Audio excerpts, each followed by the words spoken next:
በስመ አብ ወወልድ ወመንፈስ ቅዱስ አሐዱ አምላክ አሜን። አመ ሰኒዩ ለመጋቢት በዓለ ዝክሩ ለቅዱስ አብ ማቱሳላ። አንድ አምላክ በሚሆን በአብ በወልድ በመንፈስ ቅዱስ ስም መጋቢት አንድ ቀን የቅዱስ ማቱሳላ የበዓሉ መታሰቢያ ነው። እንኳን ከተባረከው ወር መጋቢትና ከሁለተኛው መንፈቀ ዘመን የመጨረሻ ዕለት በሰላም አደረሳችሁ። ወርሃ መጋቢት መዓልቱና ሌሊቱ እኩል 12 ሰዓት ናቸው። ከዛሬው ዕለት ጀምሮ ለሚቀጥሉት 6 ወራት 186 ቀናት ከማይጠቅም ወሬ ተቆጥበን ከክፋትም ርቀን መልካሙን የእግዚአብሔርን ጎዳና ለመከተል ራሳችንን ልናዘጋጅ ይገባል። በዚህ ዕለትም ከአዳም 8ኛ ትውልድ የሆነው አባታችን ማቱሳላ በዓሉ ይከበራል። ቅዱስ ማቱሳላ የጻድቅ ሰው ሄኖክ ልጅ የደጉ ላሜህ አባት ሲሆን በቤተ ክርስቲያን ታሪክ ረዥም ዕድሜ ያለው ማለትም 969 ዓመት የቆየ ባለ ረዥም ዕድሜ አባት ነው። ከ10ሩ ቅዱሳን አባቶችም አንዱ ነው።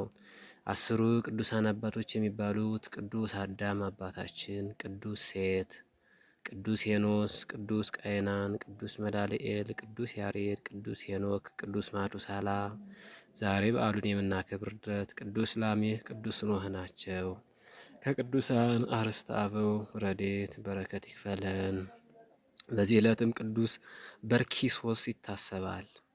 በዚች ቀን የኢየሩሳሌም ሀገር ኤጲስቆጶስ ቅዱስ በርኪሶስ አረፈ።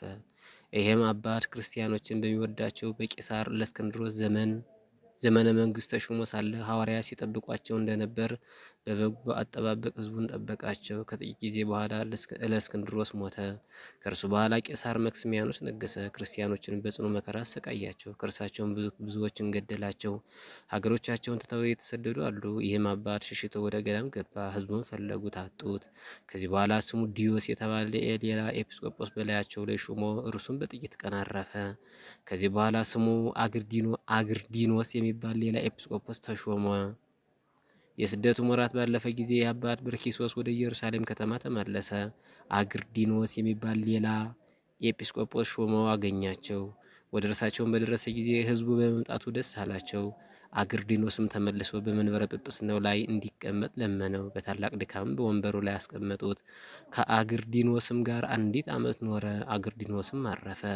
አባ በርኪሶስም እጅግ እስኪያረጅና እስኪደክም ድረስ ኖረ።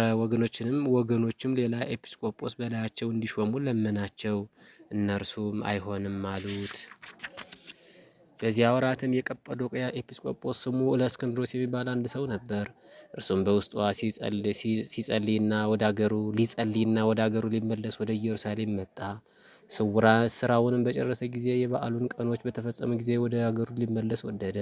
በመድኃኒታችን ትንሣኤ በዓል በቤተ ክርስቲያን ውስጥ ወደ ኢየሩሳሌም ከተማ መግቢያ ወደ እገሌ ደጃፍ ውጡ፣ ወደ ደጃፍ መጀመሪያ የሚገባውንም ያዙት፣ በጵጵስና ስራም ይረዳው ዘንድ ከበርኪሶስ ጋር አድርጉት የሚል ቃል እንሆ ተሰማ። ወጥተውም ወደ ደጃፍ በደረሱ ጊዜ ለእስክንድሮስን አገኙት። ይረዳውም ዘንድ ያለ ፈቃዱ ከአባ በርኪሶስ ጋር አደረጉት። እስከሚያርፍም ድረስ አብሮት ኖረ። መላ ሕይወት ዘመኑም 117 ዓመት ሆነ። ኤጲስቆጶስነቱም ሳይሾም 81 ዓመት ኖረ። በሹመቱም ላይ 36 ዓመታት ኖረ። እግዚአብሔርንም አገልግሎ በሰላም አረፈ። ከቅዱስ በርኪሶስ ረድኤት በረከት ይክፈለን። ቅዱስ እለእስክንድሮስ። በዚህች ዕለት የሰማዕቱ የቅዱስ እለእስክንድሮስ መታሰቢያው ነው። ይህም ቅዱስ ሰማዕት የሮም ሀገር ሰው ነው። ለእርሱ ባለመታዘዙና ለረከሱ ጣዖቶች ባለመሰዋቱ ከሃዲው መክስሚያኖስ ጽኑ ስቃይን አሰቃየው።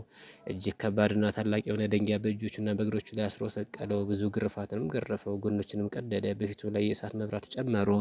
ስቃይንም ባለፈራ ጊዜ ራሱን በሰይፍ ይቆርጥ ዘንድ አዘዘ። በመንግስተ ሰማያትም የሰማዕትነትን አክሊል ተቀናጀ። እድሜ ማቱሳላን ለንስሐ አምላከ ቅዱሳን ይስጠን። መጋቢት 21 ቀን የሚከበሩ ዓመታዊ ቅዱሳን በዓላት ቅዱስ ማቱሳላ በ969 ዓመቱ ያረፈበት፣ ቅዱስ በርኪሶስ ዘኢየሩሳሌም፣ ቅዱስ እለእስክንድሮስ፣ ቅዱስ መርቆሬዎስ፣ አባ ሚካኤል ዘሀገረ አትሪብና አባ ዮሐንስ ዘሀገረ ቡርልስ። እኒህ ጻድቅ አባ ዮሐንስ ዘቡርልስ ሃይማኖተ አበውን ግጻዌን ስንክሳርን ያዘጋጁልን ናቸው። ከአባ ሚካኤል ጋራ ከእንቅልፍ የምትነሱበት ሰዓት አሁን እንደደረሰ ዘመኑንም እወቁ። ካመንበት ጊዜ ይልቅ መዳናችን ዛሬ ወደኛ ቀርቧልና ሌሊቱ አልፏል፣ ቀኑም ቀርቧል። እንግዲህ የጨለመውን ስራ አውጥተን የብርሃን ጋሻ ጦር እንልበስ። የቅዱስ ጳውሎስ መልእክት ወደ ሮሜ ሰዎች ከምዕራፍ 13 ከቁጥር 11። በርኪሶስ አረጋዊ ኤጲስቆጶስ ኢየሩሳሌም ወእለ እስክንድሮስ ሰማዕት ማይቶ ተጽሮ ሮም መርቆሪዎስ ኃያል ተረፈ መርቆራ ብሴ ሰላም ማቱሳላ ወልድ ሄኖክ መፍቀር የምጽዋት ወጾም ዘኑሃ ዕድሜሁ በስምረት አምላክ ግሩም አፈንህብ ማቱሳላ ወልድ እድና ወሄኖክ ዘቀሰመ ጼናሃ ለማርያም እመ አምላክ ወበርኪሶስ ምኩር በምድረ ጸብ ወሃከክ ለእስክንድሮስ ሰማዕት ዘተጋደለ በሰርክ ወመርቆሪዎስ ጽዑር ቢጸ መርቆራ ብሩክ። በዕለቱ ከተነሱት ቅዱሳን ረድኤት በረከት ይክፈለን። ወስብሐት ለእግዚአብሔር ወለወላዲቱ ድንግል ወለመስቀሉ ክቡር አሜን።